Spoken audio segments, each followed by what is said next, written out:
Radical Secular, a video series dedicated to the separation of church and state and the pursuit of justice. Hello and welcome back to the Radical Secular. I'm Christophe Defoe. I'm Sean Prophet. We're joined today by two veterans of the United States Marine Corps, Chuck Sweet and Don Ramirez, for a conversation about the experience of being progressive in the military, the relationship between civilians and the military in modern America, and the role of the military power in making human civilization possible. But first, Sean and I will react to the Biden-Harris inauguration. We'll discuss Josh Hawley as representative of the ongoing infiltration of Christian nationalism in American politics. And we'll honor the life and legacy of baseball legend Hank Aaron. But before we get into any of that, I want to remind you to make sure to subscribe to this podcast wherever you get your podcasts. Give us a 5-star rating over at Apple Podcasts and write us a review. Tell your friends and family about our show. Words of mouth matter.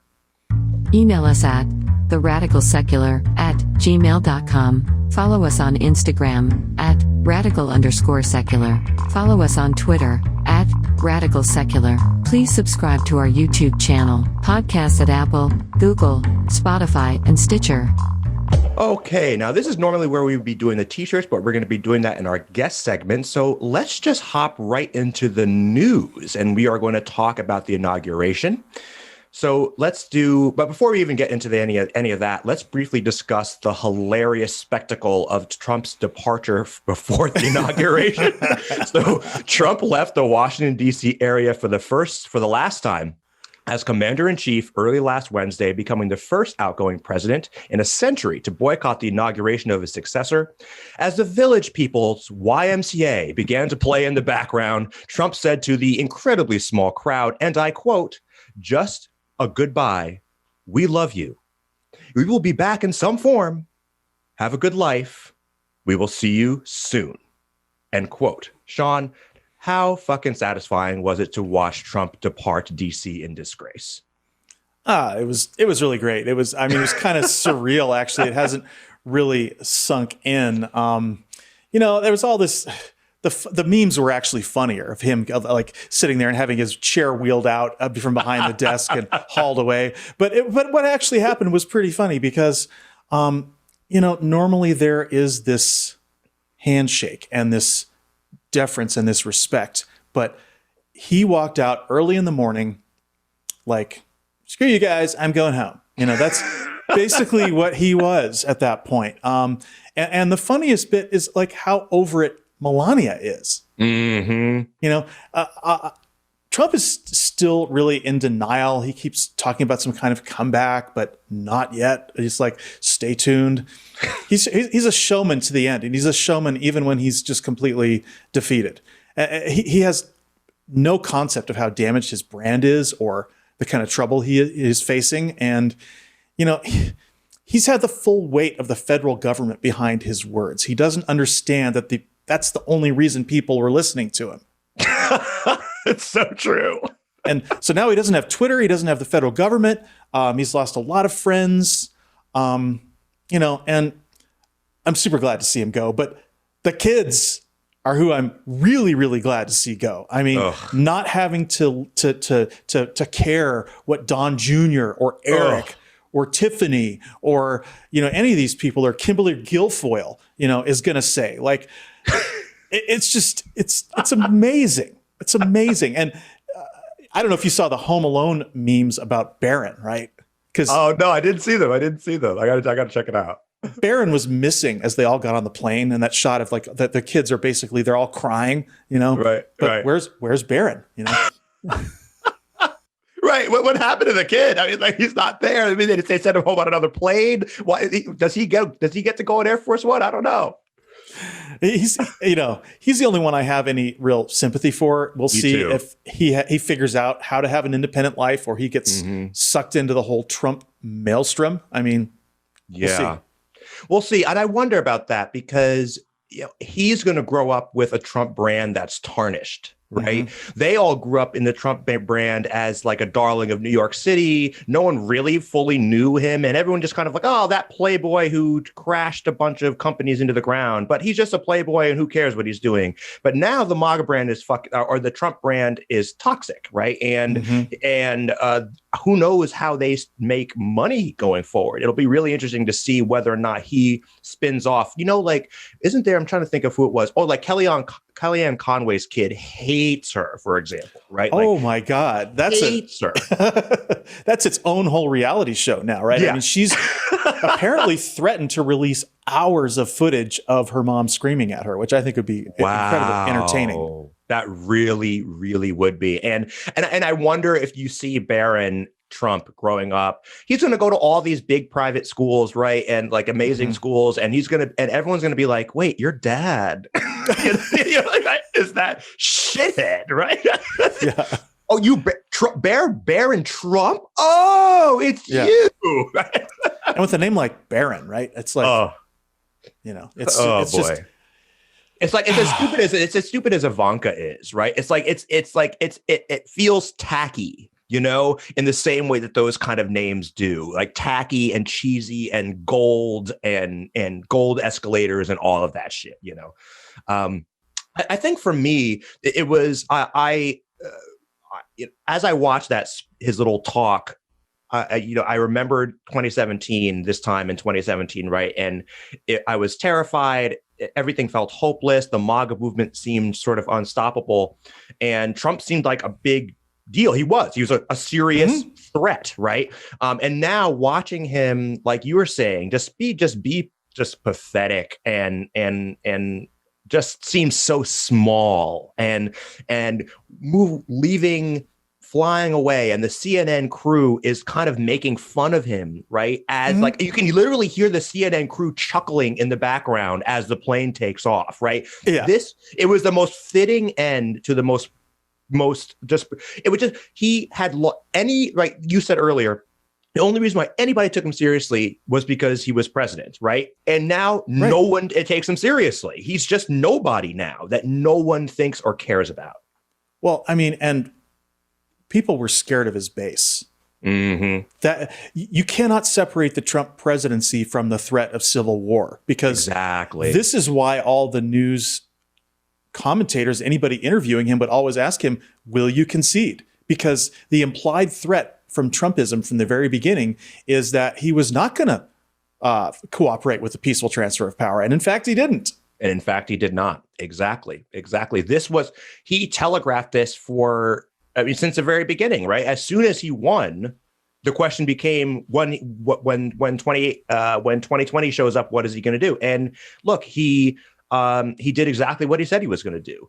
I thought, go ahead. Sorry, I didn't mean to cut you off there.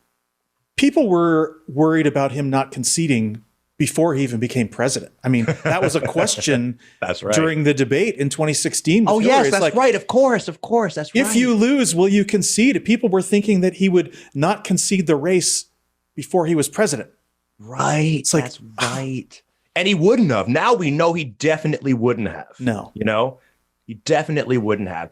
And it really sucks that it sucks for women. It sucks for Hillary Clinton that she because she told us all of exactly that this would happen, right? Everything. She said exactly that this would happen, and it did. And she gets very little credit for that.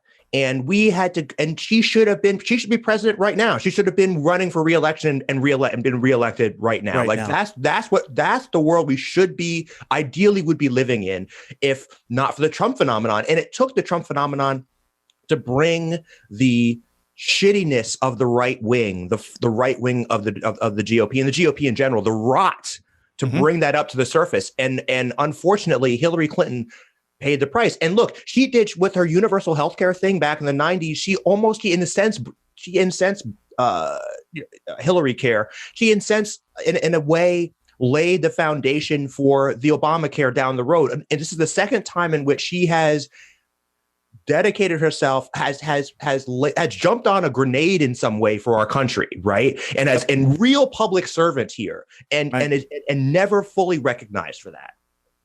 No, I think that she is. I have my quibbles with her, like I do with Of course. anyone. I have my quibbles with President Obama.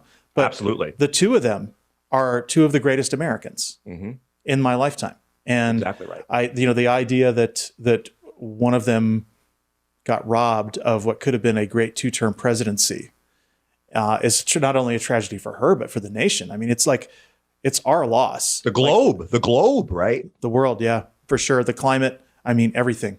It's just tragic. Tragic. And to end this little segment on a funny note is I was on Twitter, Scaramucci, remember him, the mooch? Yeah. He tweeted that he got an email blast inviting him to the Trump departure party. And he was like, if I got the email blast, they were scraping the bottom of the barrel to get people to show up, and nobody wanted to go. I love it. I forget who said that, something along the lines of there were more people at the opening of an Apple store than said goodbye to Trump. At the opening of an Apple store. Fucking hilarious. Yeah. That felt so good. It really did. Despite all the horror that we've had to live through, and 450,000 people dead, 425,000 people dead, the gallows humor, as we always say, So let's talk about the inauguration itself now. As everybody knows, Joe Biden and Kamala Harris were sworn in last week as president and vice president of the United States of America, putting a stop to America's national Trump nightmare. The day was historic for all the reasons Inauguration Day is always historic, but also because this inauguration took place in the midst of a deadly pandemic, featured the swearing in of America's first woman vice president, and marked the end of arguably the worst presidency in American history. Sean, how much relief did you feel when you finally watched President Biden get sworn into office? Well, let me just say that, I've been watching the inauguration countdown clock for days, because there was always that fear in the back of my mind that somehow there's going to be this last minute coup. The My Pillow guy shows up with the idea of martial law is still being floated 3 days before the inauguration, things like that. And when it really became real for me was when I saw those flags and those lights by the reflecting pool of the Washington Monument. And then they came out and they had that moment of silence and gave those speeches about the victims of COVID. And it's like, okay. And then you saw the flags, all the 200,000 flags, which was half the number of COVID victims, by the way. Insane. Okay?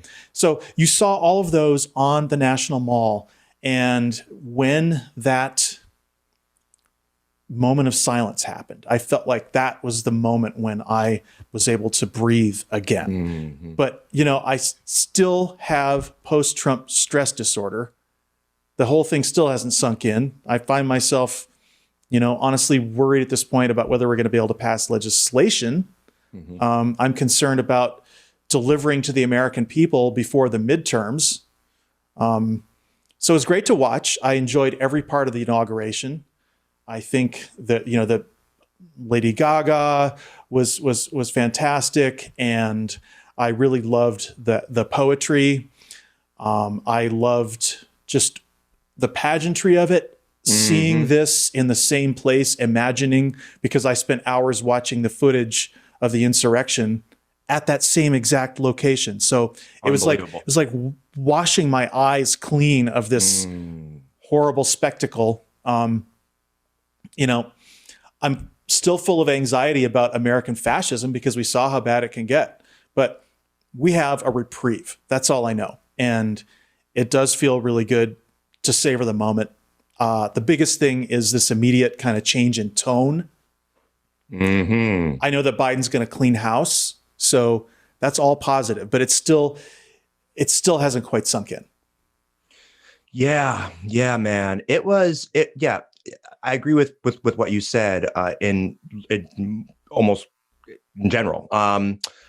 It was a really interesting experience for me. It was definitely surreal. The watching the event itself, the panning over to Pence from time to time, especially when he mentioned about facts and not lying, and they would pan over to Pence, who is just like a liar for a living, right? And everybody knows that except for him, I guess.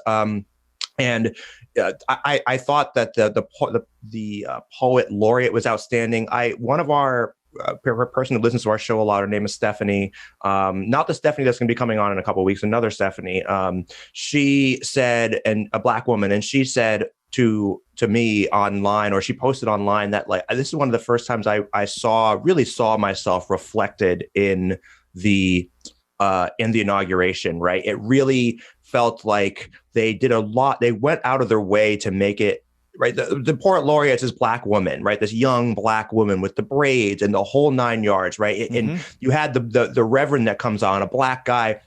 And I have my qualms with him, and I'll talk about that in a minute. But nevertheless, I thought that was all very powerful. Like, it was really well done, given the circumstances under which they had to do it, right? The COVID-19 thing and everything else. So the Bernie memes, I know you hate the Bernie memes. I thought they were hilarious, although it's now overkill, to be sure. It's now overkill, to be sure. Look, I mean, okay, it's over the top. It's over the top. And, you know, I look, I'm not going to lie. I know that I am a major outlier when it comes to humor. My sense of humor is completely not in the mainstream of American humor. I mean, if there's a bell curve, I'm not even on the screen. Okay. When it comes to humor, I laugh at dramas. I don't laugh at comedy. Oh, interesting. You know, I find things that are unintentionally funny to be much funnier than people who are trying to be funny. I love Black humor. Black humor is by far and away. And so I hate puns. I hate visual puns. I think all this shit is so lowbrow, and the whole Bernie thing. I mean, you can't stop viral memes, and there's no use in trying. But what you can do is you can sort of observe what this says about us, because this is a mirror that is being held up to us. Now, look, if anybody is having fun with these, you know, knock yourselves out, have fun, but realize that what this moment was not about Bernie. This moment was about Kamala Harris. And this moment was about Joe Biden, and it was about Obama, and it was about Hillary Clinton. It was about the entire lineage of progress that we have in this nation. Bernie has some good policies, and he stands for all the right things. And I voted for him in the primary. Okay, but he lost both primaries, the last two elections. Black people chose Joe Biden, and so this is almost a backlash in a way, maybe subconsciously. It says a lot about America, that it's losing its shit. Millions and millions and millions of these Bernie memes are shared, putting him into every moment in history, right? Well, what about putting Kamala Harris into every moment in history? Okay, so it is really, again, in the negative space. And I catch a lot of flack for this, I'm sure, from people who watch the show, and I've caught a lot of flack for it online. People are telling me to lighten up and all this kind of thing. And I'm over it. No, fair enough. I think the Bernie memes are funny. I think it's overkill now. They were really at the beginning. It was very funny. And it's very.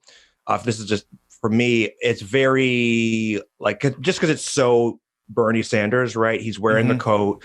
He's wearing the mittens, the whole fucking thing. But you know, like that some school teacher, you know, sewed for him out of repurposed wool and recycled plastic. It's like, of course, it's Bernie Sanders. It's like, what? Come on. Like, it's like, is he to come with a cup of Green Mountain coffee also? And this is total Prairie Home Companion. I mean, it's just, and again, not a show I ever listened to or watched, because that's not my kind of humor. Yeah, I don't think that show is funny. I'm also, in terms of my humor, I have a pretty wide ranging humor. I always laugh because I laugh at a lot because I think language is very funny. So, so I am listening to a book right now called, well, several of them, but you know what?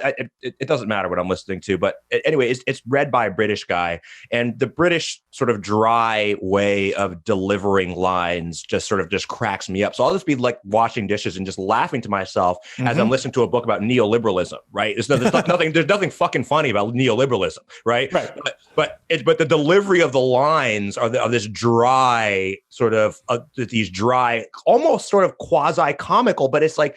Again, I see what point is I'm trying to get what I'm getting at is that I see what you're saying, right? Like that kind of stuff is way funnier than deliberate jokes most of the time. Listen, I crack up 5 or 10 times every time I watch a Star Trek episode about things that weren't meant to be funny. Right. The delivery of certain lines or the way a certain shot is set up or a certain character. I mean, I crack up about CNN. We have this little game that we play where whether it's Don Lemon or Van Jones or Chris Cuomo, they all have their little tics. Yeah. We watch them so much that that it's almost like it's like a little bit of a drinking game. Although we're not doing shots, but it's like right. Here goes Van Jones. It's like right there goes his little shtick. Right. They all have their little thing that they do. It's like. All right, here it goes, right?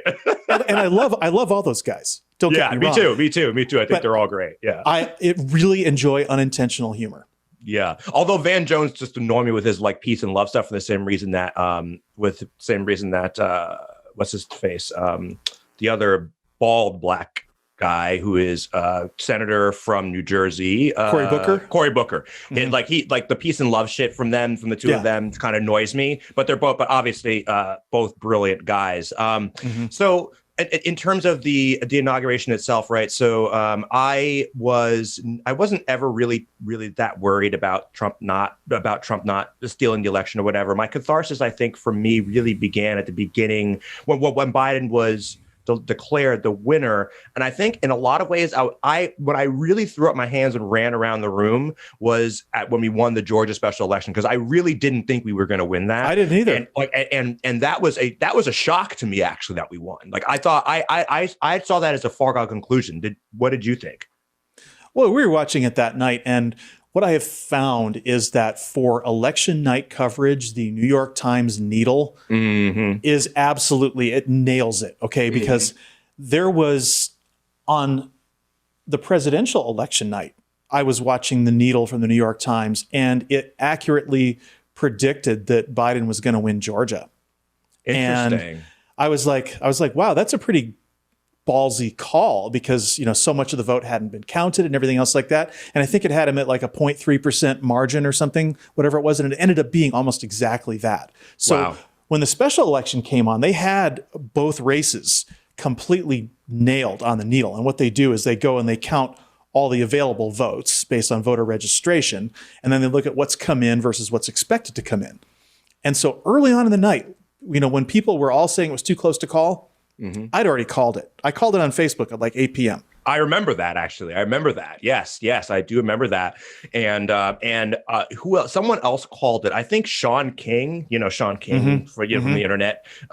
He also kind of annoys me for different reasons. Although I think that I could get into that, but that's a whole different topic.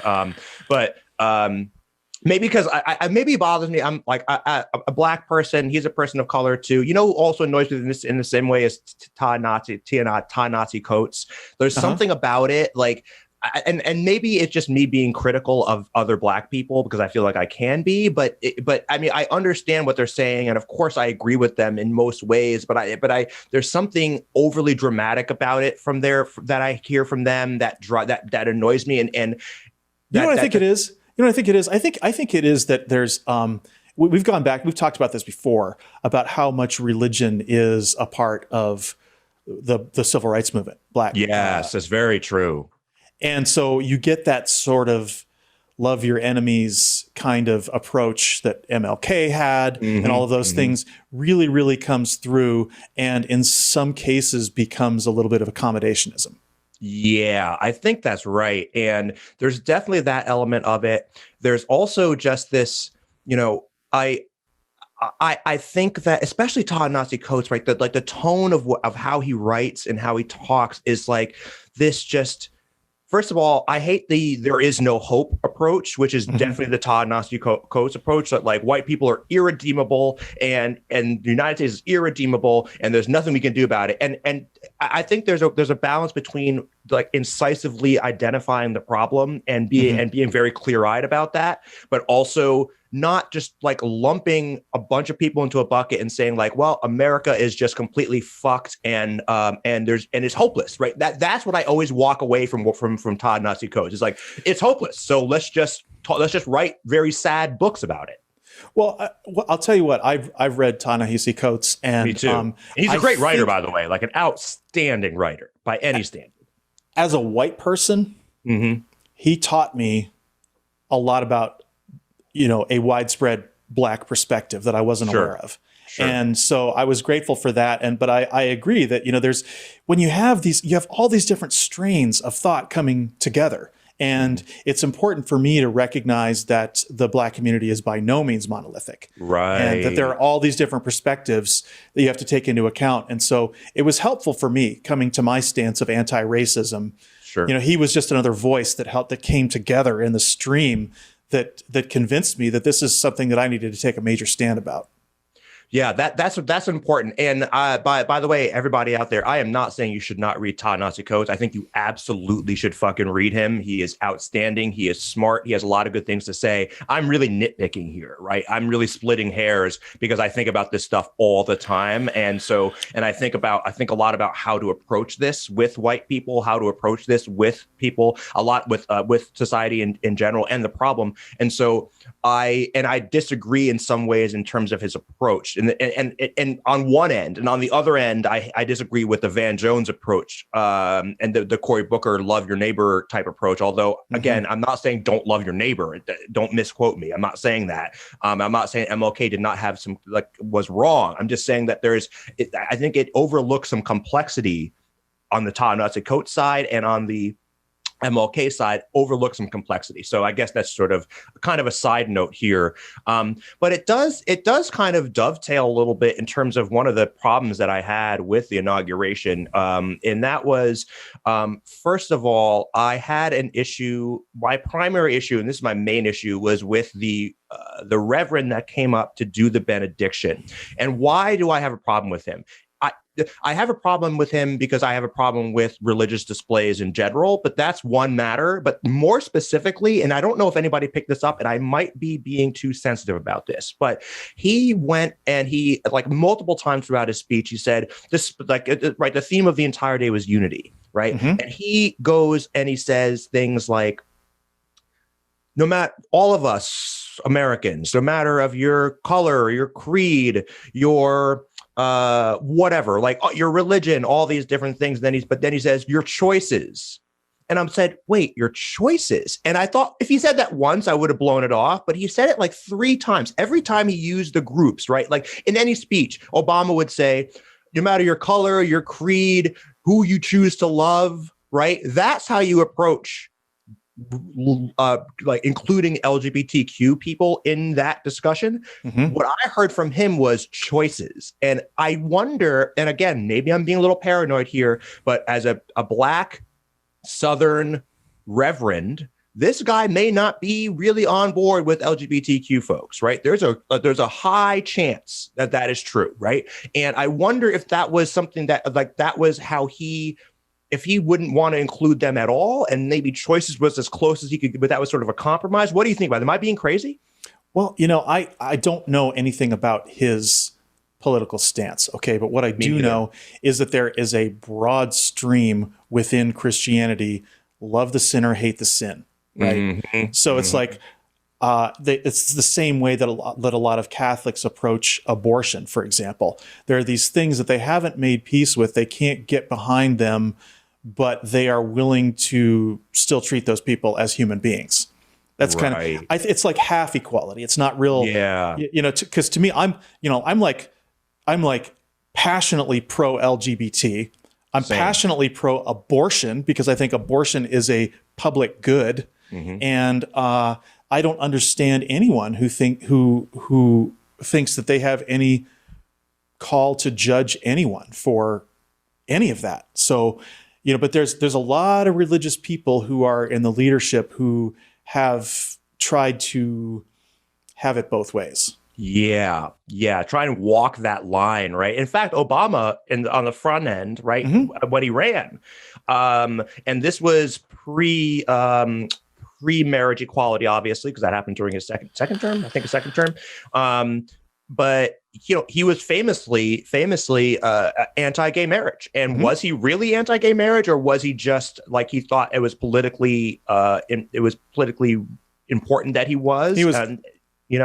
Pulling up to see which way the political wind is blowing, right? Yeah, that and you could criticize him for that. I mean, there's good reason to criticize him for that. But it goes to your point, which is that people try to straddle both camps, and I kind of think when you try to straddle both camps, you end up achieving very little, right? I think that you take a position and stick by it. I don't know. Maybe that's just me, but well, that's our position on this entire show, is that we tend to be much more morally and ethically absolute about there's right and there's wrong. There's exactly civilization, there's barbarism, and if you're not on board fully with civilization, you've got some housekeeping cleaning to do.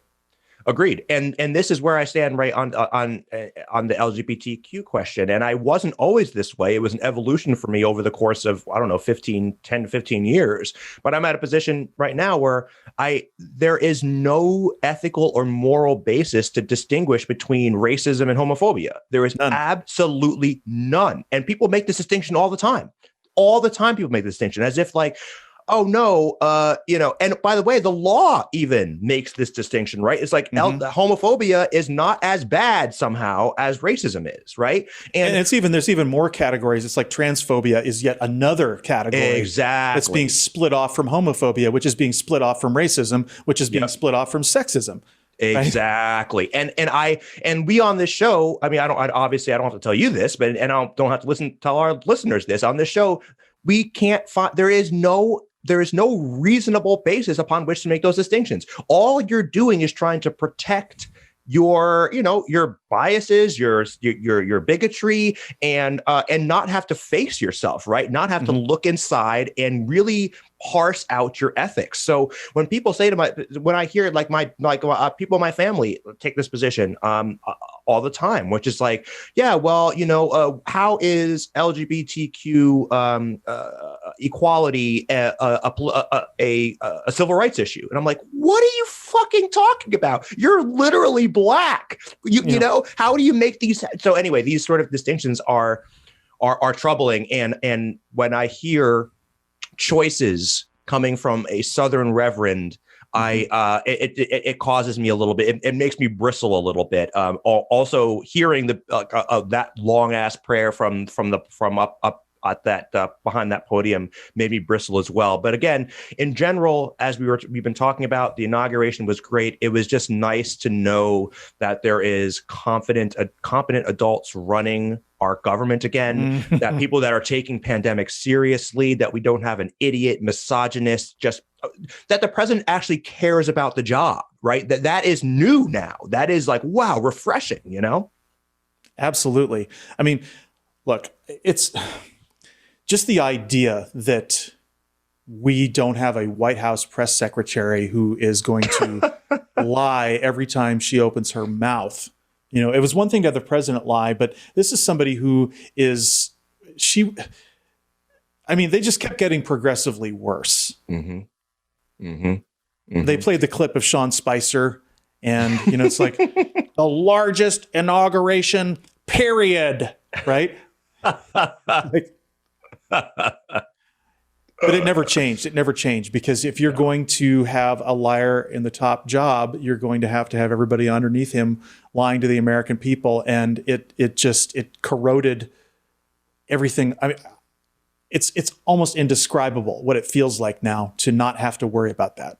I know, and not have to worry about Twitter, and just to know that there are competent people running shit, and that the machinations of or who got who got kicked out of the administration or who it got arrested for crimes, literal crimes, right? That there isn't an investigation into election interference. Like all this stuff is just, I mean, even in the most abnormal time in my entire lifetime politically, and in terms of the country, it still feels more like a return to something of sanity. And that is there is some real value there, Sean. There's some real fucking value there. Well, and we're going to really see it because we're going to see there's going to be a lot of excavation, a lot of postmortems. I mean, we haven't even begun to scratch the surface yet on the insurrection. The insurrection investigation is going to be huge.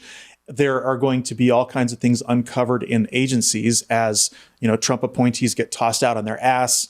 And, a lot of the people who are embedded in the civil service now who are going to have to be rooted out and fired for cause. So there's going to be a lot of cases made against these people. They're probably going to sue under civil service protections, things like that. I mean, it's going to be a 12 to 18 month process to sort of fumigate the government, because remember, the federal government has 2 million people working for it. Right, exactly. And fumigate's a really great way to put it, right? Because because that's what they did with the White House, right? They essentially fumigated it. And that's what's going to have to happen, because we had an infestation in our government. And now it had to be fumigated and pushed out. And speaking of insurrection, let's talk about the theocrat Josh Hawley. Oh my God.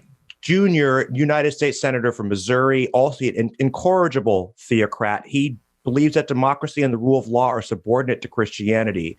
I'll read an excerpt now from a really excellent New York Times opinion piece that really exposed Hawley's worldview, just so everybody knows the kind of person we're talking about here. We're not talking about some sort of batshit guy in the House of Representatives. We're talking about a United States senator, right? Mr. Hawley cited unapprovingly the late Justice Anthony Kennedy's words in the Supreme Court's 1992 opinion in Planned Parenthood versus Casey. Quote, "At the heart of liberty," Justice Kennedy wrote, "is the right to define one's own concept of existence, of meaning, of the universe, and of the mystery of human life. The 5th century church fathers were right to condemn this terrifying variety of heresy," Mr. Hawley argued. "Replacing it and repairing the harm that it's caused is one of the challenges of our day."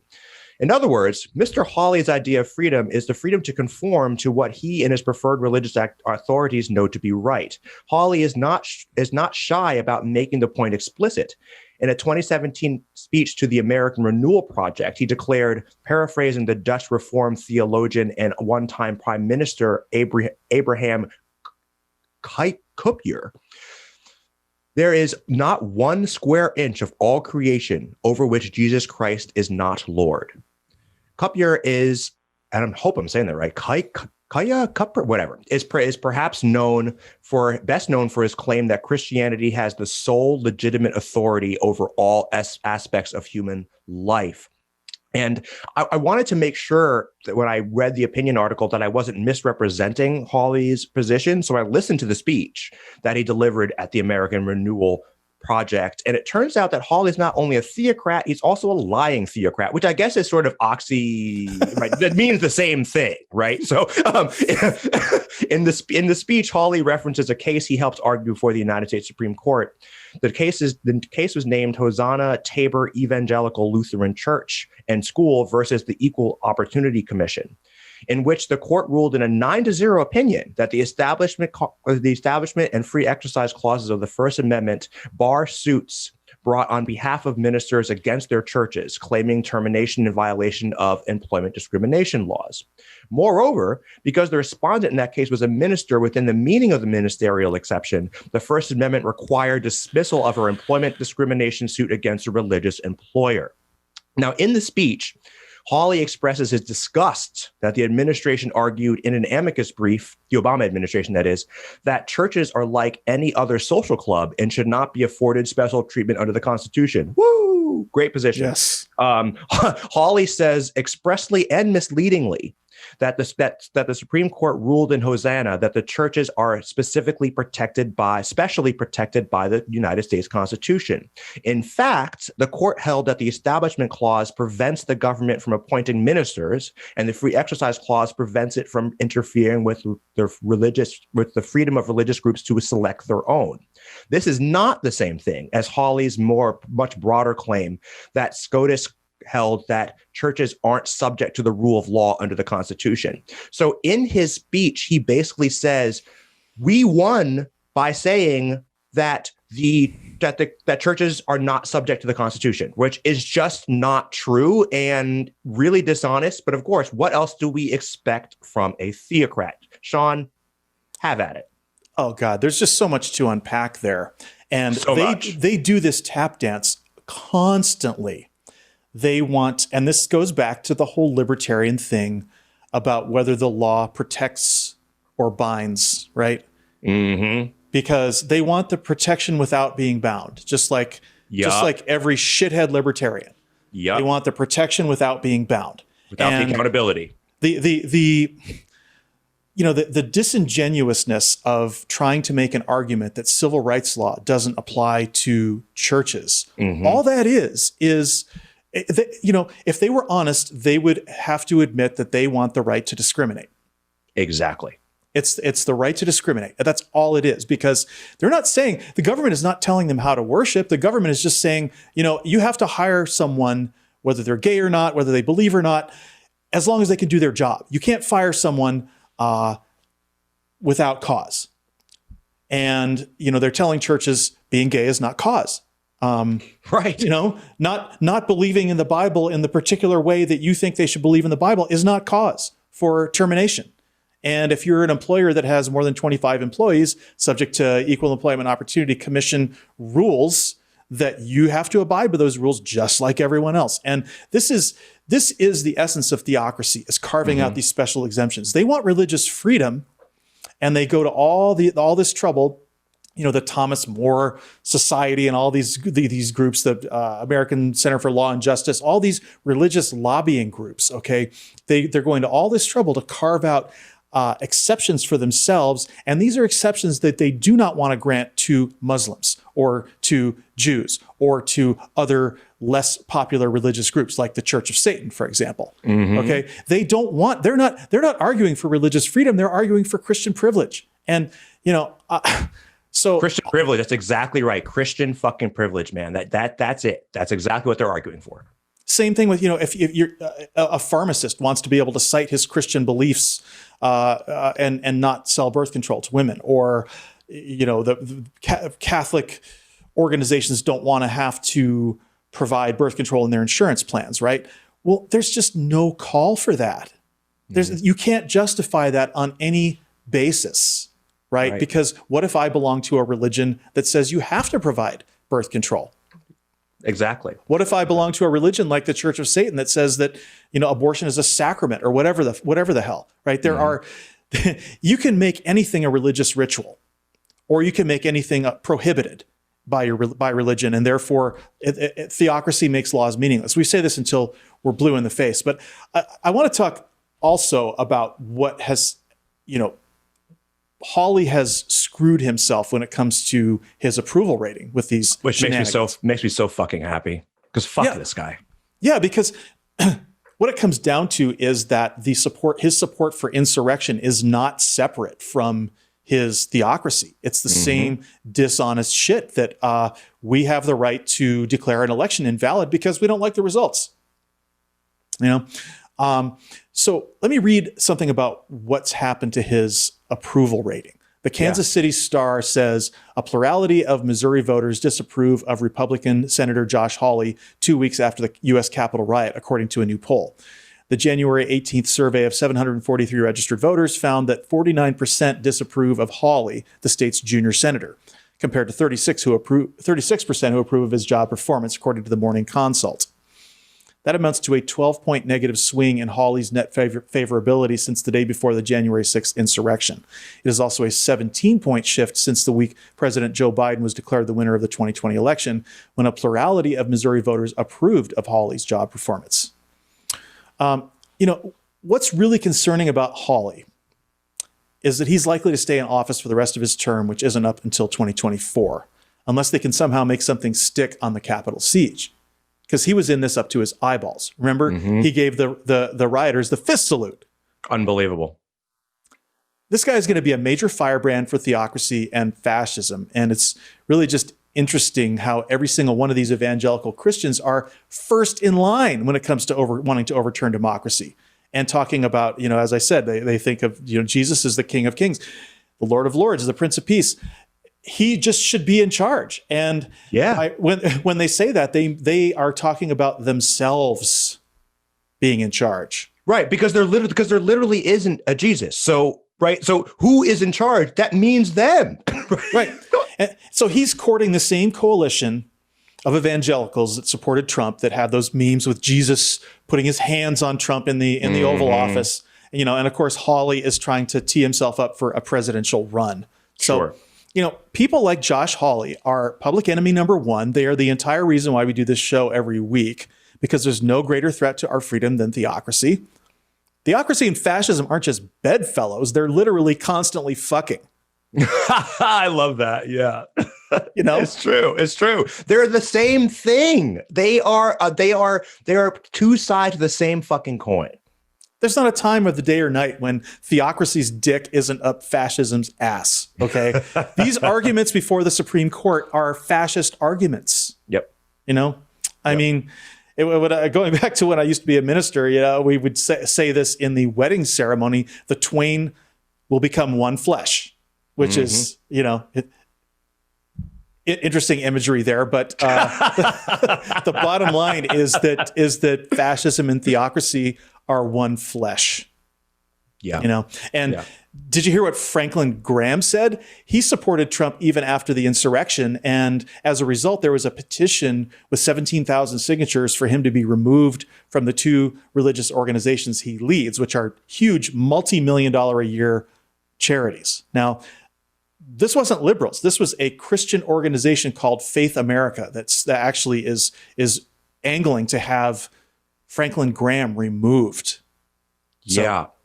And I agree with everything you just said. And fascism / theocracy, which really are, again, like I said, two sides of the same coin. You really can't talk about one without talking about the other. They are both anti-democracy forces. They disdain democracy, right? They disdain any world in which a powerful sort of monolith type either organization or person is running everything. That is what their goal is. And these forces are alive and well in our country. And I think it's really easy for people to shrug this off and say, oh, well, okay, yeah, well, you crazy liberals, most Republicans aren't like that. And most religious people are not like that. And that is true. But it's also true that those folks will tolerate that faction, right? They will give aid and comfort to a guy like Josh Hawley, right? Well, they will happily take his vote, It's the old Sam Harris, moderates make the world safe for extremists. And it goes for Muslims. Moderate Muslims believe the same things that the suicide bombers believe. Yep. And moderate Christians believe the same things that the insurrectionists believe. And exactly what was really genius, because I know Biden in his inaugural speech, he did not give any sort of credit to atheists and agnostics. Mm-hmm. And, it was a real retrenchment in terms of overt secularism compared to Obama, who did name check atheists and agnostics. And right. I'm not so worried about it, because what's become clear is that progressive policy is secularism by its very nature. And it's something that we have to really acknowledge, that any reduction in unearned hierarchy is secularism. More and more, I'm coming to understand that religious belief itself isn't the problem. I mean, Hillary and Biden are highly religious. It's how a person views their faith versus how they view the law. And that is what is so deadly on the one hand about Hawley, and what is fine that, Biden is a religious guy. Like, this Absolutely. Is the distinction. How does your religion, how do you show up to that compared to defending the law? Absolutely. And right, because if you use your religion as a source of inner strength, comfort, who am I to say that you ought not do that? I mean, I think you should be able to do whatever you want. My problem is when you start to impose those views on me and in the law, right? And that's expressly what guys like Josh Hawley want to do, right? He in his speech, he expressly says these secularists want us to keep our religion in our homes, and we are against that, right? I'm paraphrasing, but he explicitly expresses that idea, and that is what we're afraid of, right? That is what we do on this show. That is why we do this show, right? Is to alarm people that this strain of American Christian nationalism is alive and well in this country, and it has a disproportionate amount of power, a disproportionate voice, and it has a lot of institutional protections that we should all be really, really concerned about. That Capitol riot was pure white Christian nationalism. That's exactly what that was. There's no sugarcoating it. And for every person who was up there storming the Capitol, were probably 100 people sitting at home wishing they could be there doing the same thing. Exactly. Who are professional victims, who want to see their religion become the law of the land. And it could not be a more stark contrast between that and democracy. Exactly. It's the exact opposite of that, right? So let's just wrap up our news segment with us on a sad note, but on a on a tribute to Hank Aaron, who passed away. Hank, I'll read now. Hank Lewis Aaron. Let me start from the beginning. Henry Louis Hank Aaron, that's his full name, the Baseball Hall of Famer who broke Babe Ruth's all-time home run record in the face of racism and went on to be a revered ambassador to the game, has died. He was 86 years old. Pretty good life, especially if you grew up in the segregated South. Your life expectancy is pretty damn short in that environment. So 86 is a pretty good run. Aaron was known as Hammer or Hammerin' Hank. He was inducted into the Baseball Hall of Fame in 1982 following an illustrious MLB career highlighted by 755 career home runs. Aaron famously broke Ruth's long-standing home run record on April 8th, 1974, hitting his 715th homer at home in Atlanta Fulton County Stadium. And as he was chasing Ruth's record, Aaron was taunted daily at ballparks, received threats on his life, and was sent thousands of racist hate mail. He said he didn't read most of it, but he did keep some of it as a reminder. And now I'm quoting Aaron himself. Quote, "There were times when during the chase when I was so angry and sick of it, and all I wished all that I wished is that I could get on a plane and not get off until I was someplace where they had never heard of Babe Ruth." He wrote in his I Had a Hammer autobiography. "But damn it all, I had to break that record. I had to do it for Jackie Robinson and my people and myself and for everyone who ever called me the N-word."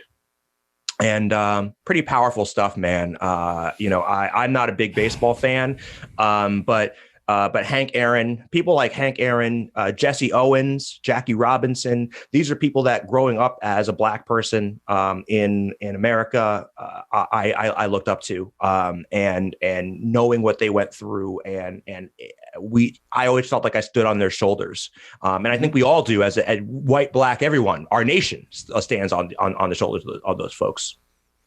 Look, I was never a huge baseball fan either, but I do remember when Hank Aaron broke Babe Ruth's record. And I honestly didn't understand at that time in my life, I guess I was about 10, the significance of the event. I just thought, wow, he's the new greatest of all time. And right. Because I was really unaware of the racial controversy. And that's really what it's like growing up in white America. Right? I mean, we can be blissfully ignorant. And because he was on the cover of Time magazine, right? So why would anybody ever be worried about him, being called the N-word? Wasn't aware of it at that time. So, it's a tragedy the way he was treated. And it tells me that this is something that we should start talking about. So-called white supremacy is really white inferiority. Interesting. the professional victimhood. Yep. Planned victimhood. Why would anyone send hate mail to an athlete approaching another athlete's record? Okay. It's so insane. In the 70s, by the way, in the 70s. This isn't like 1955, right?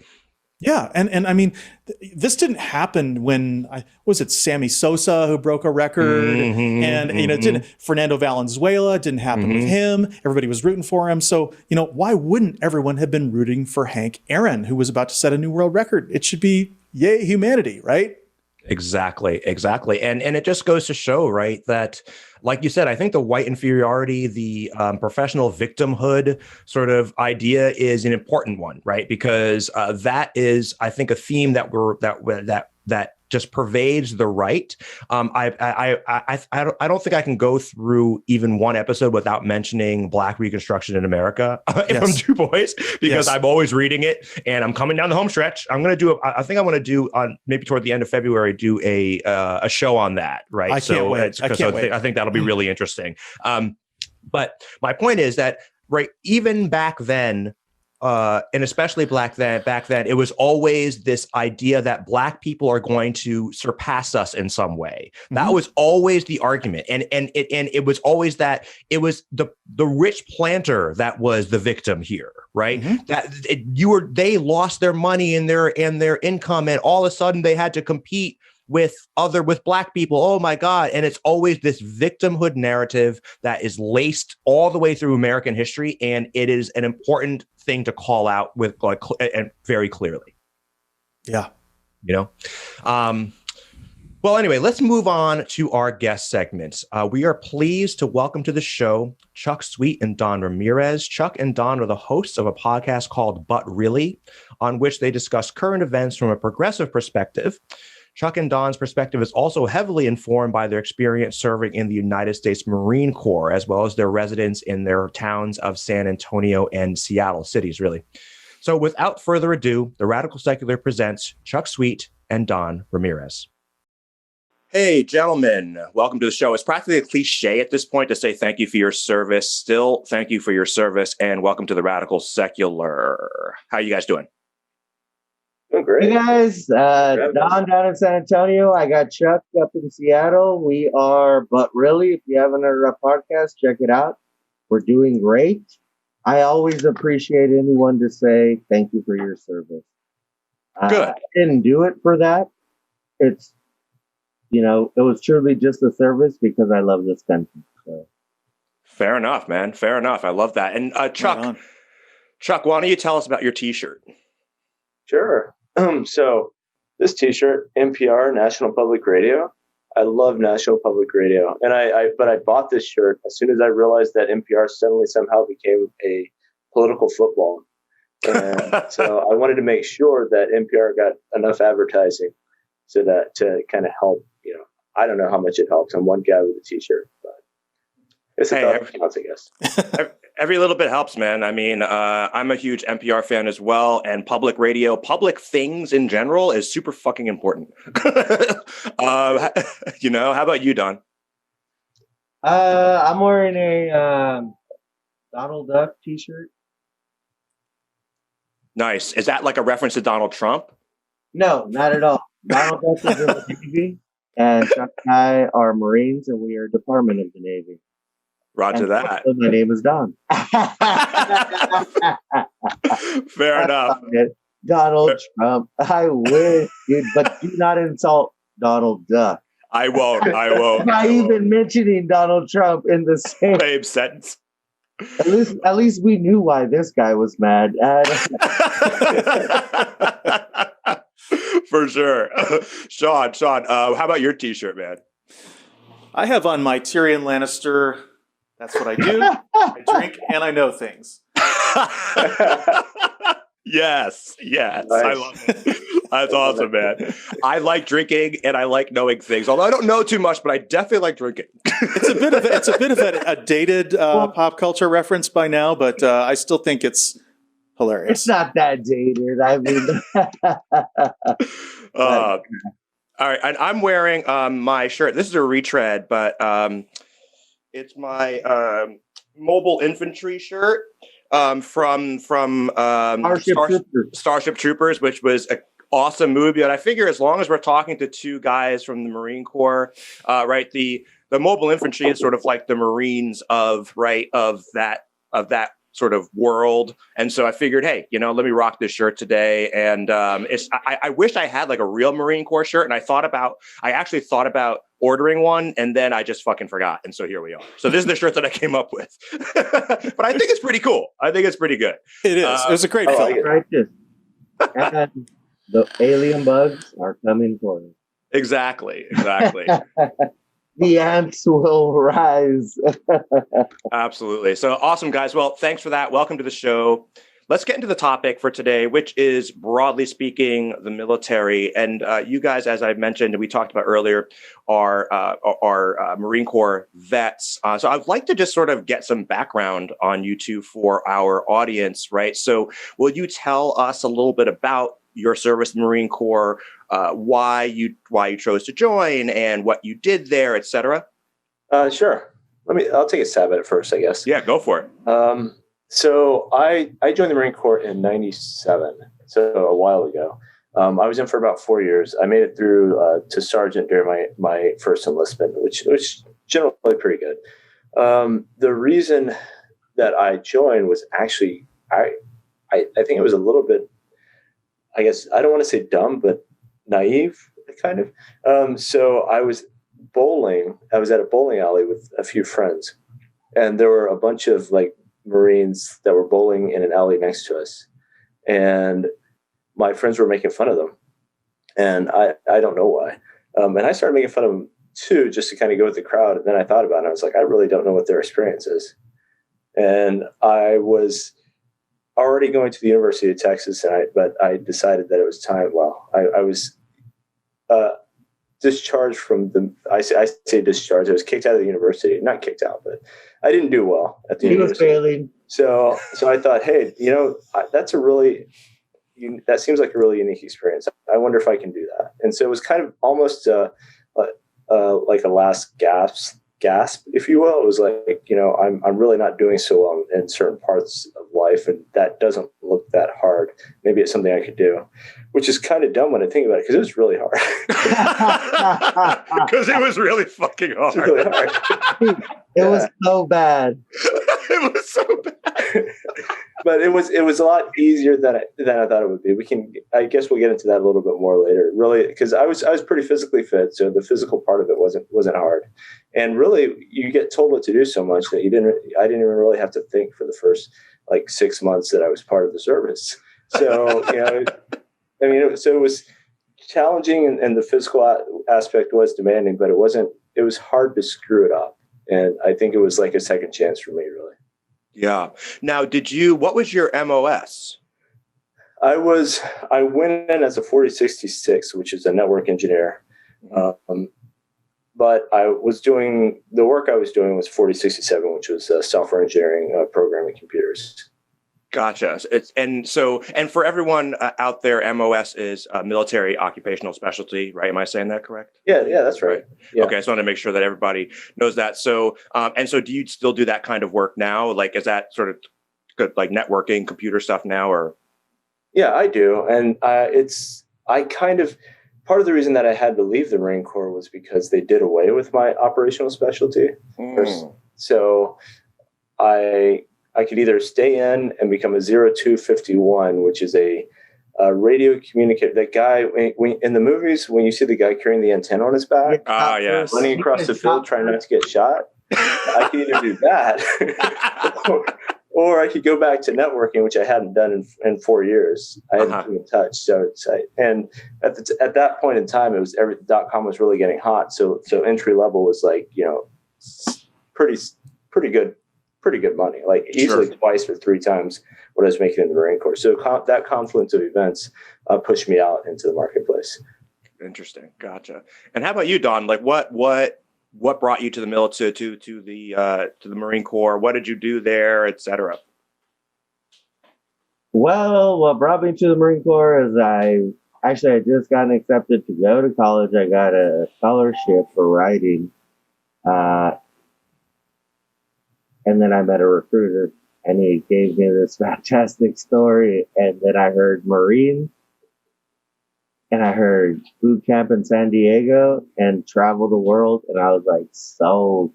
The reason why I joined the Marine Corps is because they're the best. Everyone has always said that. The few, the proud, the Marines.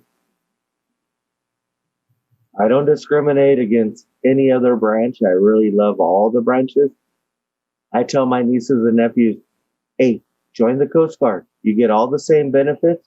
You're always stationed at the beach. Bro, right. How can it get any better than that?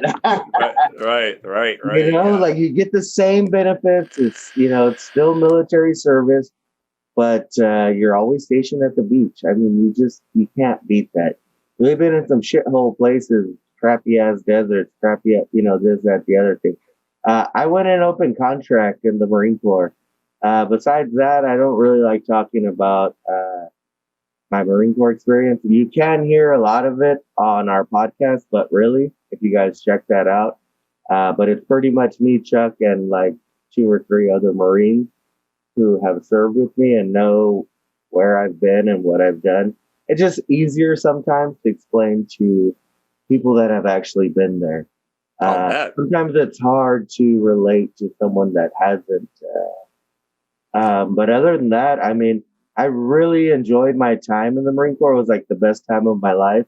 But at the same time, it was a shitty ass time because they put us through some crap, as Chuck will, you know, dude, they really put us through some unnecessary stuff. Right. It just, you know, it was all means to an end. And they were just making us stronger. At least I hope. How long were you in the Marine Corps, Don? I did a little over 4 years. Okay. So I was in after 9/11. I think Chuck got out right before, right? Gotcha. After 9/11, before the stop loss. Yeah, lucky that. 2 things I want to define. Open contract is when you go in and you don't really pick what your occupational specialty is going to be. And then the Marine Corps just gives you whatever they need. So I see. You got lucky on placement there, my friend. The second one is stop loss, is when after 9/11, there was a period, there was about 3 months. And then after that, the military basically said, all right, we're not letting anybody out anymore. And then that stayed in place for 2 or 3 years. And they called some people back, actually.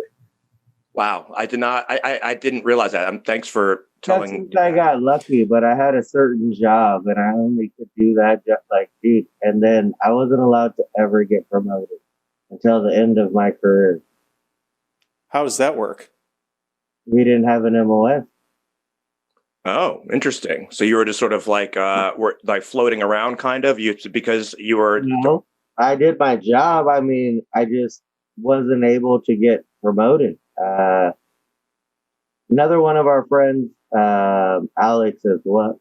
Like, dude, and it just sucks because after a certain time frame, I guess 2002, the Marine Corps said, you know, computers that are not, you know, viable, and you know, like, dude, we're killing machine. Like, I think we got a new commandant of the Marine Corps or something, and it was just like, boom. So, how can I get promoted if I didn't even have an MOS? Like, right. So I was frozen in my position. And it's I didn't understand. I didn't hear about that or didn't understand it that way. Interesting. Now, guys, I've listened to your podcast. You are both pretty progressive guys. The military is a notoriously conservative institution, let alone the Marine Corps. Now, did you develop those sort of your progressive tendencies sort of later on or while you're in the Marine Corps? And what is it like being a progressive around vets and in the Marine Corps itself? Chuck, you want to hit it up or? Yeah, I can hit it. I can start. I remember him as an independent in the beginning. You remember me as a what? A liberal, or you were not Democratic. I wasn't. So I grew up in Texas. Mm-hmm. And in the parts of Texas where you think like really conservative people come from, and I was not very different.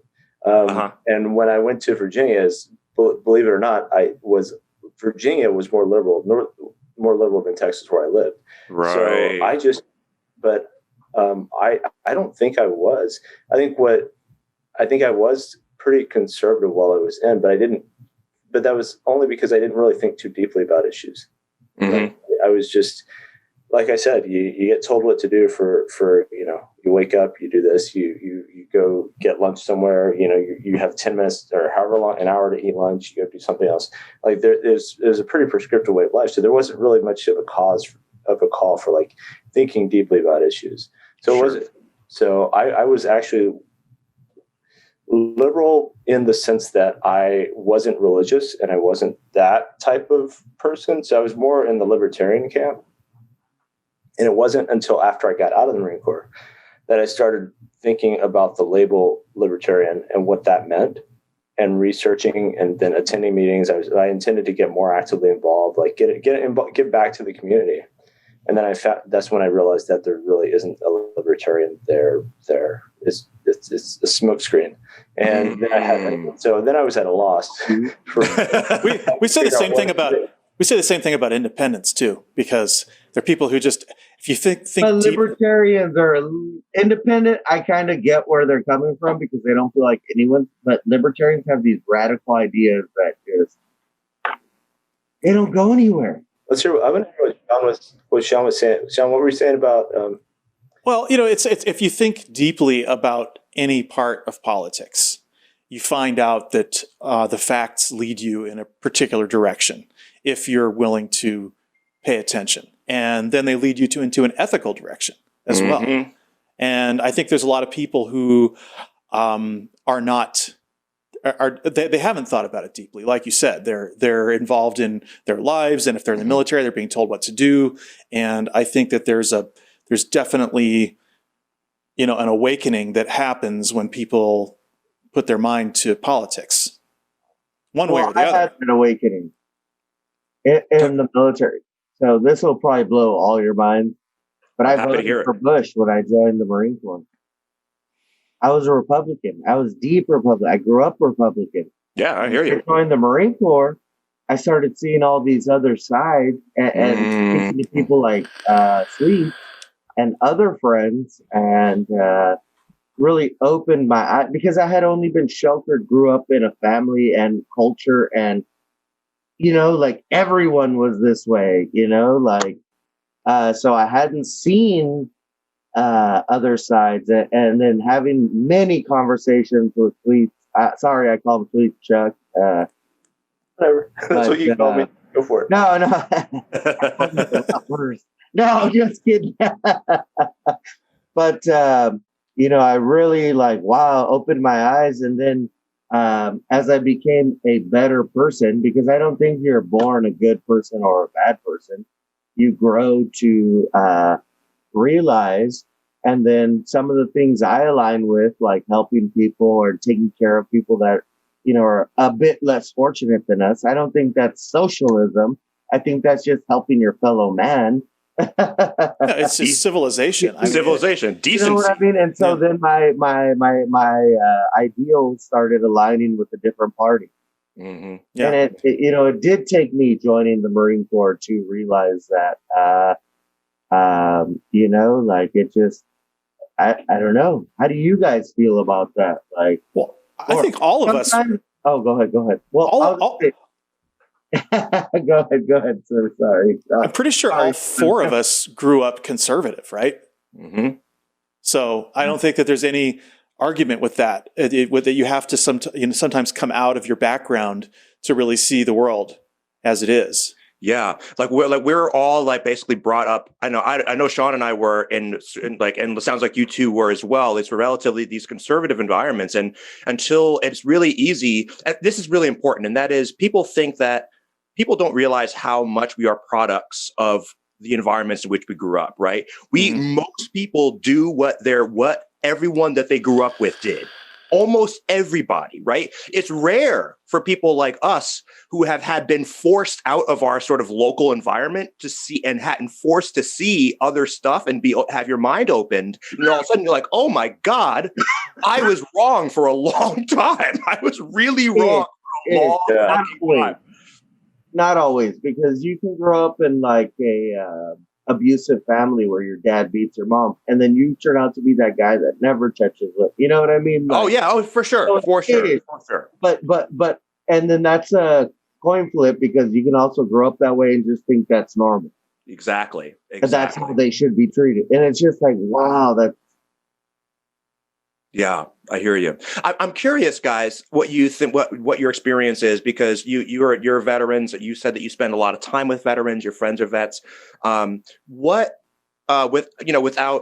betraying any confidence, obviously, but how do you find that the veteran community that you spend time with, at least, has reacted to the Trump era, right? But because my initial reaction would be like, well, Trump. It sounds like a pro-military sort of environment and all of that. But then again, we had an insurrection, right? So I wonder first of all, I know you guys are not Trump fans, but how do you think about that? And how are people that think about that? You want to hit this one first, Don? So I did the last one. I'll share it up, brother. I don't mind. I mean, to be honest with you, I don't really think Trump was a pro-military. Mm-hmm. I think real military people would see that. The first thing he did was attack John McCain. Right. Respect Gold Star families. Talk mad shit about military. Then fucking try to say the 70s were his Vietnam. Ugh. President Bone Spurs. Ugh.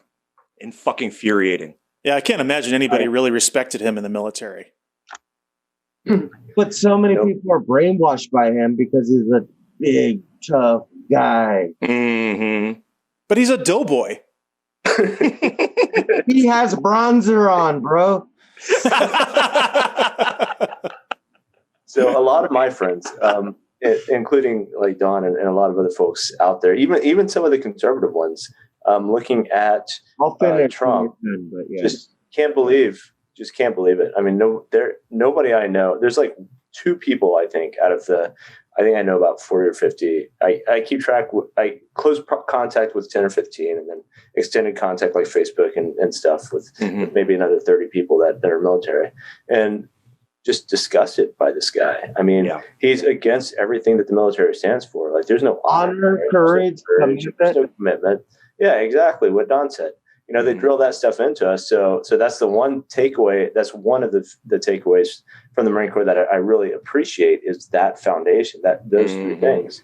And he's none of that. So it's hard for me to see how anybody that calls himself a Marine or was a Marine could get behind this guy. And thankfully, most of my friends have decided not to. Yeah. Furthermore, you guys are, all of our armed services are fighting for territory, for our allies, and all these things. He gave back territory in Syria. I mean, he's pulling out of pulling the troops home from Iraq and Afghanistan. Like, we can all argue all day long whether or not they should be there. But if they're not going to be there, there should be a political settlement of the situation so that you don't lose the territory. Just abandon it. Just, people died to take this territory, right? And it's amazing to me, and how he just trashed our allies and then cozied up to, North Korea and all this stuff. It's insane. That's a huge problem. Hey, Russia? Yeah, Russia. Okay. Oh God. And do you, speaking of sort of on a similar sort of front, do you think that, because let me put it this way, I find that, you know what, I don't want to load the question. Let me just ask you the question. The question is, do you think that progressives give you and people in the military, veterans and armed services, enough credit for what happens in the military, what the military does, what the role of the military in the world? Do you think that they do that? I don't know. When we were in the Marine Corps, Chuck and I, we never talked about what side we were on. He might have mentioned it to me, but that wasn't a thing. Like, do you remember that too? We never had it was just, hey. It didn't come up at the bars when we were hanging after it. Well, me and him. Well, maybe because me and him had more deep conversations. I was like, well, how do you believe? Because I was I was a green-minded person. I was fresh. Yeah. New to the world, and he had already been in the Marine Corps. By the time I got there, he had been in for 3 years. Uh-huh. So he was a sergeant, and I was a newbie. I hear a lot, like on both sides, they're talking about the military. They're always talking about raising the spending, and they're always talking about like we're going to give the military more money. Which 500. what would be better than that is like not putting us in harm's way, right? Better policy would be better for the military, and I think the progressives do a better job of not putting the military in harm's way. Like, sure, we sign up and we're fine to go out and shoot people. I was a programmer; I didn't shoot anybody. I could have thrown a keyboard at him, I guess.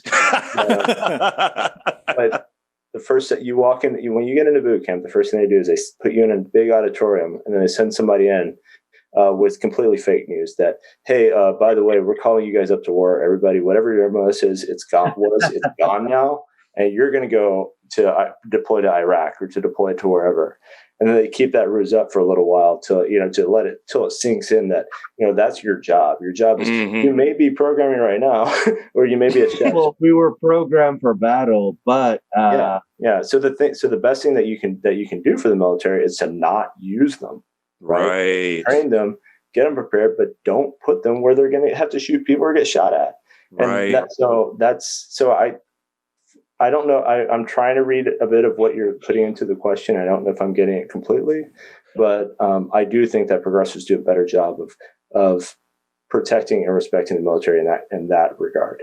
That's really interesting. That's a really interesting take on that, Chuck, because you hear a lot of chest beating on the right and saber rattling and all this sort of stuff, where the idea is that the military is a deterrent, right? Like that's the goal, right? You have a big, well-trained, well-funded military that hopefully you never have to use, right? And use it judiciously, right? Because these are actual human beings. And to go to your point, Don, is that they're frequently folks that are on the lower end of the income scale, right? That has been true in militaries forever. But it is really easy if you are a person who has no family in the military, who's not connected at all, to say, hey, why don't you go and clear out these 15 blocks in Iraq, right? No, and for political reasons or whatever else. So that's a really interesting point. Thanks for that perspective, man. And I think I want to just say that we here at the Radical Secular, we have a deep respect for the military and appreciation. And chief among those reasons is because we think the military has a real role in maintaining political and social stability, right? Why do you think, I know this is sort of a tough question, but why do you think the military is so important for democracy? Like, why is it such a critical pillar of our democracy? The United States Marine Corps. They're fucking afraid of us. Yeah. If they weren't, they would have already attacked us. Look how fucking shambles Trump left us. Yeah. Everyone's talking shit. They have yet to attack us.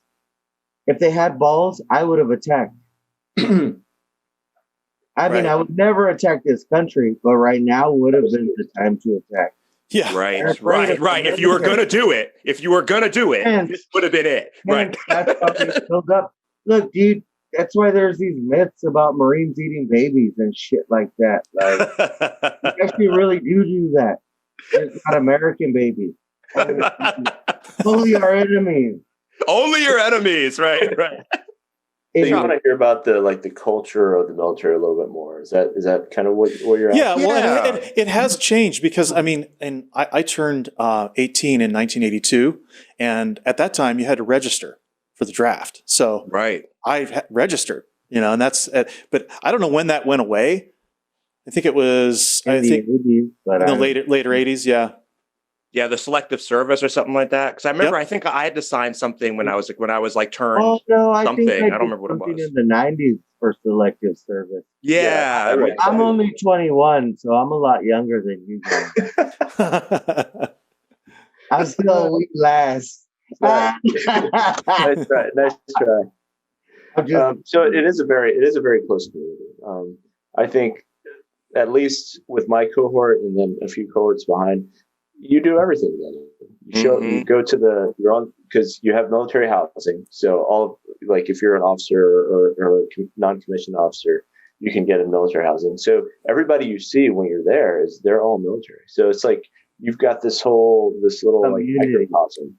that you live in. Your kids go to military schools. It's right. No matter like it just and then after go ahead. Well, let me add one thing. And then we only hang out with the guys that are totally military positive. Because we have shitbirds that are like, fuck the military. They hate everything. They're just the losers. So we kind of weed them out.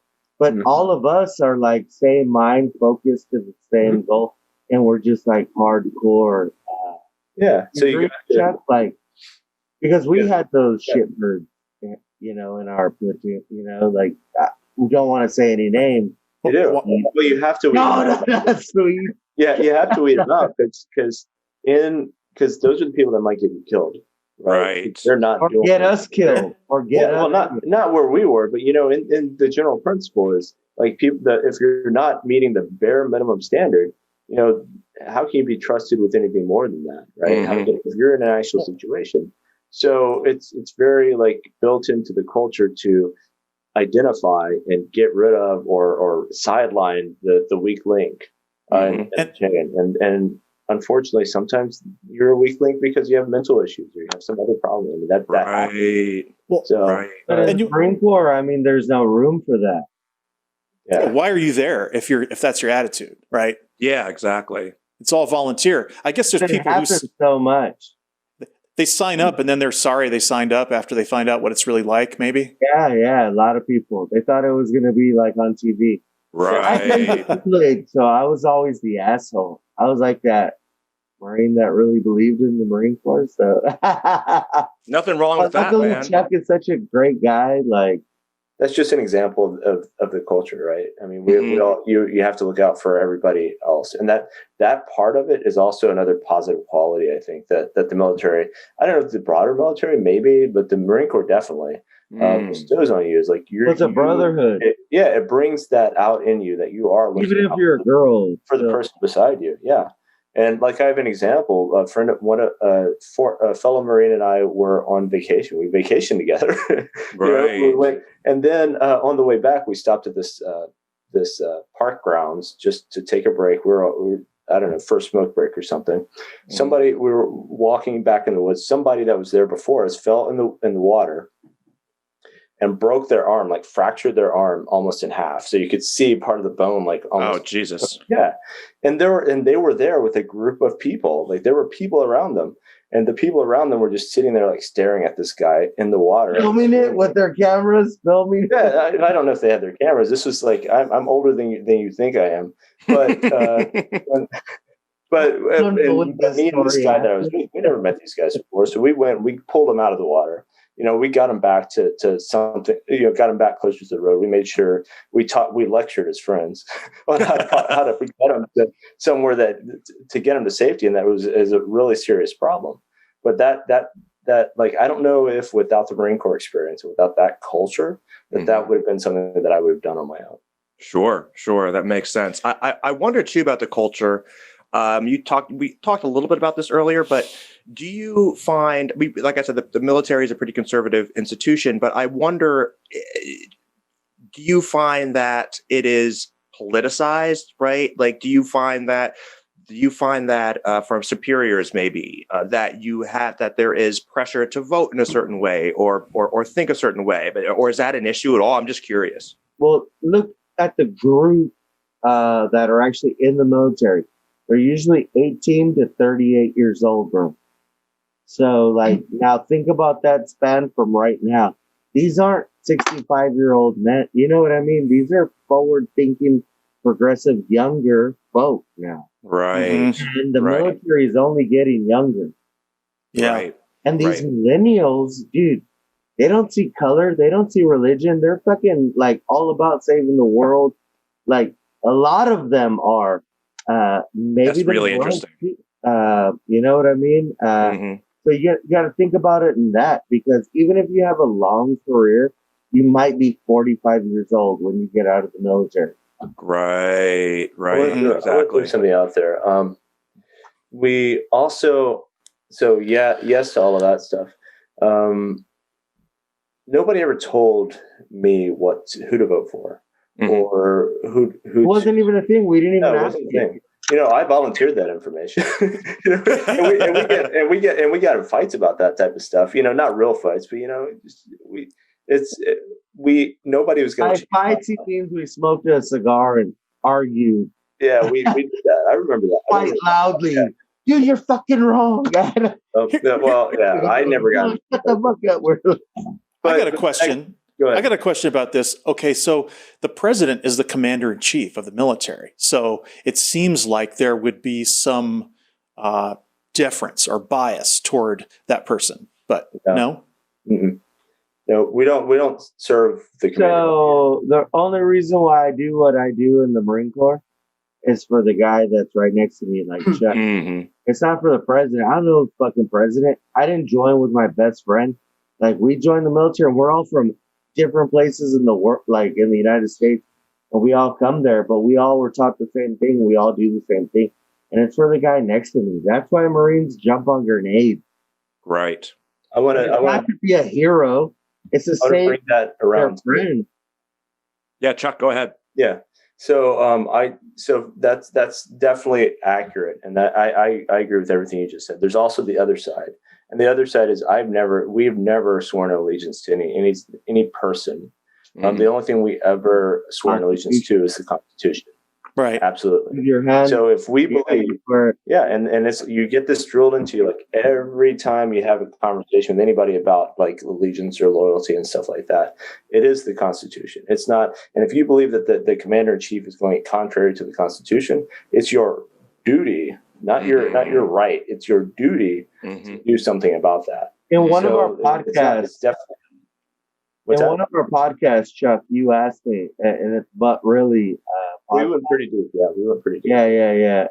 That's what it comes down to. You asked me, because I did do a little this, little that, and I was HMX1 for a little while, helicopter security, so I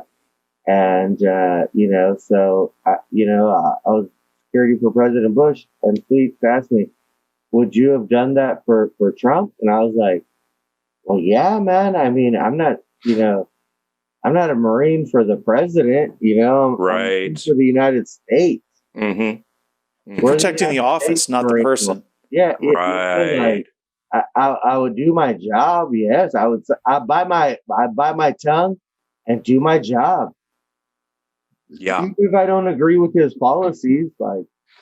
Well, I have something I want to read, and I'd like to get your reaction to it. I read a great article about the sorts of problems that stem from misunderstandings between the military services and civilians in liberal democracy. So let me just read this excerpt, and then we can react to that. Quote, because so few individuals have direct contact with members of the military, there exists a general lack of knowledge and understanding of what military service entails, what war and combat entail, and why the public ought to appreciate the military sacrifices. The military's place in our democracy must ultimately be maintained by citizens complementing their deep respect for the military with a healthy skepticism of its suitability to domestic and global politics and grand strategy.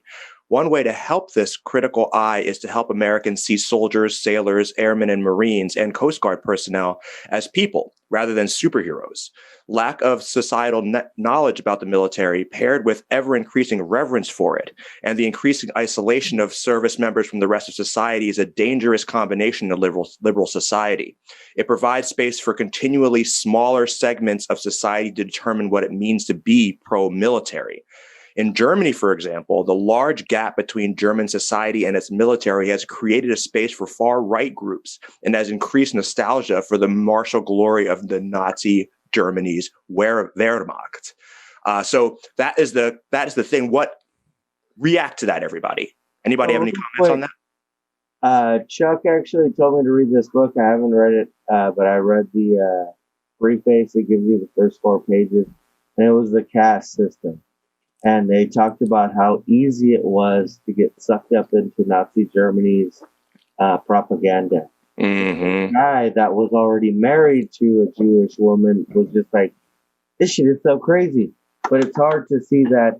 But you say that, but what you need to realize these are young little kids, 18, 19, 20, 21 year old. For the most part, they do 4 years. There are very few lifers. I don't know, what would you say, 20% sweeps? Yeah, I know All the people that join, 20% stay in for life. And even lifer is just 20 years. So if you're 18 years old, you know what I mean? 38 years old when you get out. Like, that's what I was trying to say. Right. But most of the military are made up of 18, 19, 20, 21-year-old little kids giving their life, so they are people and I understand, like, you might not see that or talk to them or have that relation or correlation of the society. But to be honest with you, that is one thing we would need to work on, because, of course, when we realize, man, these are our little kids. Look at Chuck Sweet. What if his son grows a wild hair up his ass and wants to join the Marine Corps? Would you let him? No. Not if Trump was president.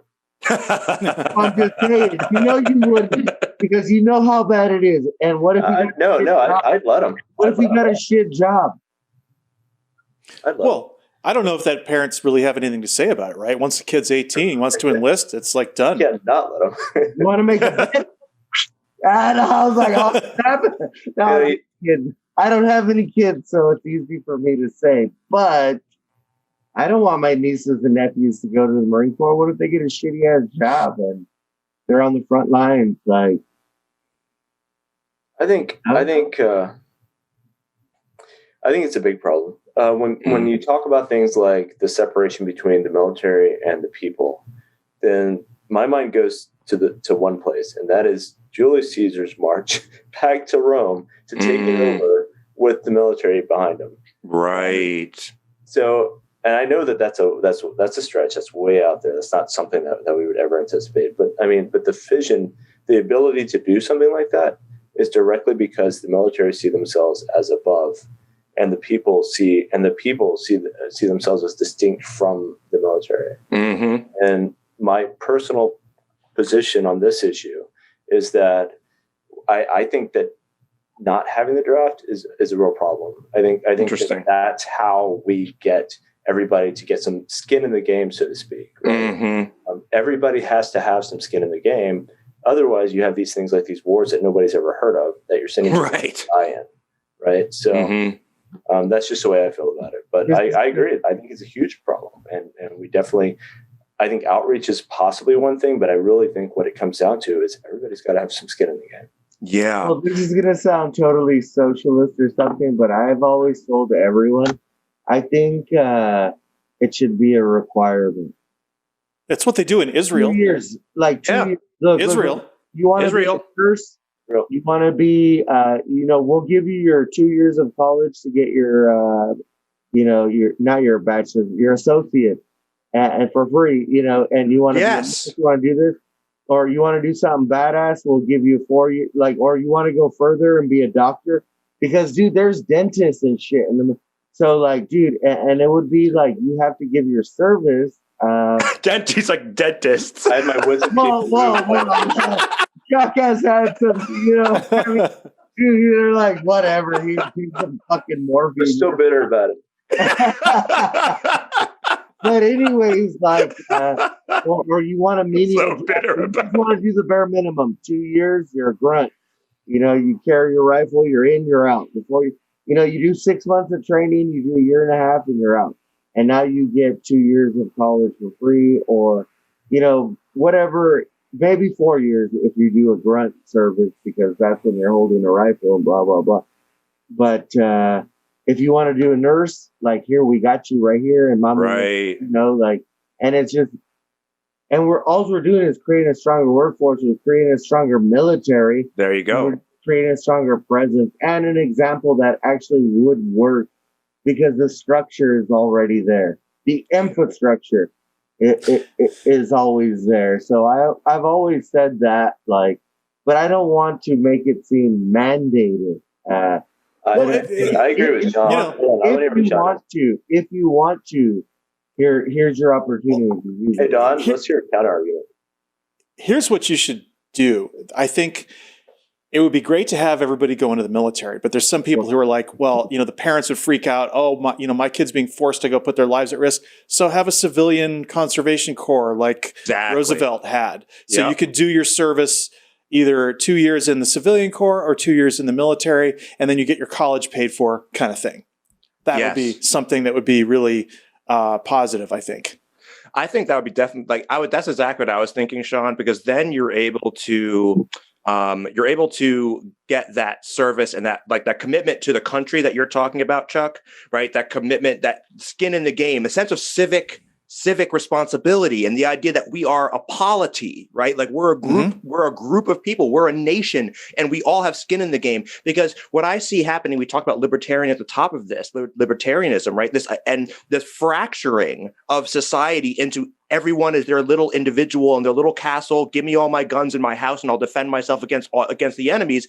And we see this with the masks. No one wants to wear masks because my freedoms, but not thinking about but we have a country here, right? What about all of us? And when people are committed to the country, and I think then you have a sense of solidarity, I think. And I think that could really help us in the long run. Like Joe, we talked about earlier in the intro, we talked about Joe Biden and his speech about unity and all this kind of stuff. And it's hard to find unity if there's nothing that we can all look back on. You, Chuck and Don, you keep talking about how that was such an anchoring 4 years, 5 years of your life, right? Like it ended up being, it's such a huge part of who you are. And those of us who didn't have that experience, we don't have that. For a lot of people, it's college, I guess, that have that experience or whatever, but it's not the same because right? You take that 4 years from 18 to 22 and, everybody who's not in the military is generally in college. So it's the similar... It's the similar age group. And so go ahead. I was going to say, it just builds a sense of pride in your country. Like, I'm a Marine, or I was in the Navy. I'm in the Army, 2 years, whatever. Still, it's like you accomplished something. And it's as little as that. Yeah. You know what I mean? And let's say a lot of these people don't go on to college, and they just, someone has to deliver pizza, or you know what I mean? Obviously there's going to be a lot of jobs that need to be filled. Not everyone's going to go on to, these. You think AmeriCorps is Don? I know a few people. My brother was in the Peace Corps, so there's that option. There's also AmeriCorps. There are a number of these options. So just generally, do we think that those that during that age group, you have a choice? You're military, you're Peace Corps, you're doing something that is building the country. Is that exactly? That's an investment. Once you're invested in it, then you'll protect it in other ways throughout the rest of your life. Yeah. And also, how about that commitment to the Constitution you were talking about, right? Well, it's our solemn oath is to protect. Exactly. And so, but most people don't even, most people grow up without that level, without that clear-eyed commitment to the fundamentals of what this country is about. And meanwhile, they want to have the trappings of military, like these fucking militia guys, right? They go and buy AR-15s and wear, but they buy all this expensive gear, right? Awesome. And they're completely out of shape. And then they go and do shit that's completely insurrectionist. So it's what the fuck, And there's no excuse for that. I mean, I think we said it on our podcast last week, Chuck, the new one that just came out, and it's not on my fucking watch. You can't. No. So I don't know if you guys watch Fox News at all, or I do because I have to know what they're doing. Well, you have to know what. Well, I mean, Chuck and I were forced to read this book by Sun Tzu, called The Art of War. So you have to know what your enemy is doing. Not that absolutely. From that enemy. Yeah, from that perspective, yes. I hear what you're saying. Yep. So Tucker Carlson is comparing Black Lives Matter. And they're like, but you have to be white and a racist for it to be called insurrection.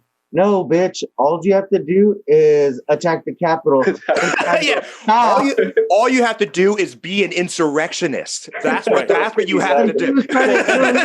Watch this clip, and it just happened like 2 days ago.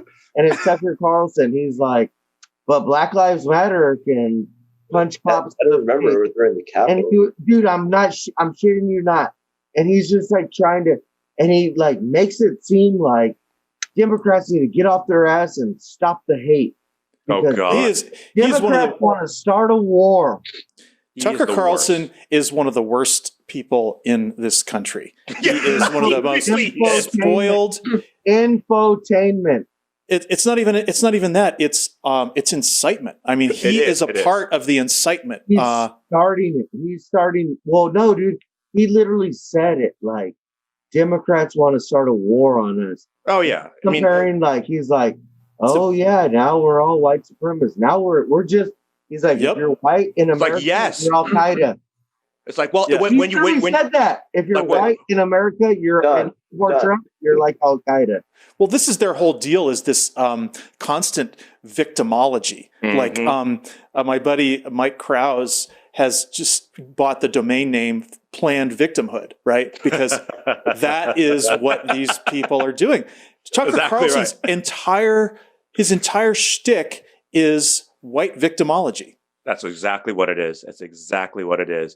And look, as we're getting to the close end of time, but I want to give you both the opportunity to plug your projects because I know, Chuck, you have a book coming out, which is fucking amazing. I am honestly in awe because I always dream about writing a book, and it is fucking hard to do. And also, you guys have a podcast, so please go plug away. All right, yeah. So my book is called Models and Citizens. You can get it on Amazon. You can get it on Barnes & Noble. You can get it on Kobo. Whatever e-reader you've got, you can get it. It's a dystopian tale, but there's a lot of hope in it, even though there's also a lot of tragedy. I'm the villain. No, I'm just kidding. Don's not the villain. Don's not the villain. But in part 2, which is coming out, but it is. I think I'm told that it's entertaining, and I've got some very favorable reviews. So I think you'll find it at least interesting. Hopefully, you'll find it a little bit insightful about society as well. Awesome.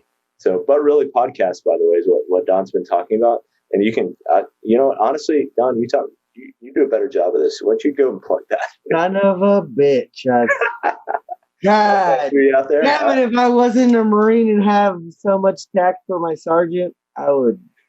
But anyways, check us out. We're called But Really Podcast. We're on Spotify. I think Joe Rogan is sponsoring us. No, just kidding. Shout out to Joe Rogan. Anyways, but we also have a Facebook. You can check us out. It's called But Really Podcast on Facebook. And definitely we're doing a lot of good things. And if you guys ever want a recipe or some shit, let us know. Hit us up because we do that shit too. And I was like, but it's just a bunch of military folk talking about the shit that's in the news every day. I mean, we are not really on one side. I just think we lean towards one side because of our policies. But I like to see both sides of the argument and have empathy for the other side as well. Because without that shit, man, you got to have a little bit of love for the other man because. Yeah, we explore. We do it. We explore deeply. There has to be some sort of middle ground. And through tough conversation, obviously you're not going to shake someone and make them realize you're right. But there has to be some sort of middle ground. So this is a conversation that's still ongoing in the podcast. And you can hear us argue about this because we would definitely argue with you about that. Yeah, we would definitely argue with you about that. This is something that we argue about. So definitely tune in because you don't want to miss that. Awesome. Thanks guys for having us. We really appreciate it. I had a lot of fun talking to Chuck and Don. Sean, anything stick out for you from that conversation? Well, it's really interesting to kind of just have a chance to chat with guys who are in the military because it's not something that's in my reality at all. I feel like the best thing that they said was sort of wanting everybody to be involved in some kind of national service. I think that that's my takeaway from the whole thing, that would really help with the relations between civilians and military.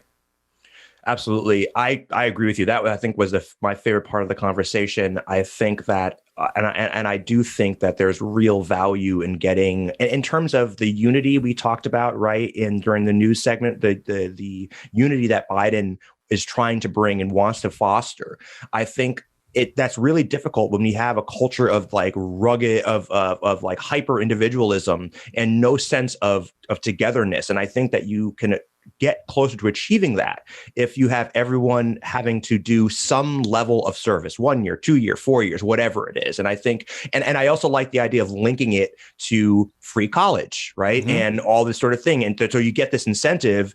And also, we're also preparing you then to be a citizen, right? And from both through your service and through then your education. Well, it kills two birds with one stone, right? Because you got to figure out, how do we get Americans to want to jump on a grenade for each other? Like, they figured that out in the Marines. Okay, yeah, exactly. So we need to figure out how, like, my neighbor who voted for somebody else, why is he going to jump on a grenade for me or I for him? And and then it ties back into the modern monetary thing about a federal jobs guarantee, right? Mm-hmm. Mm-hmm. Absolutely.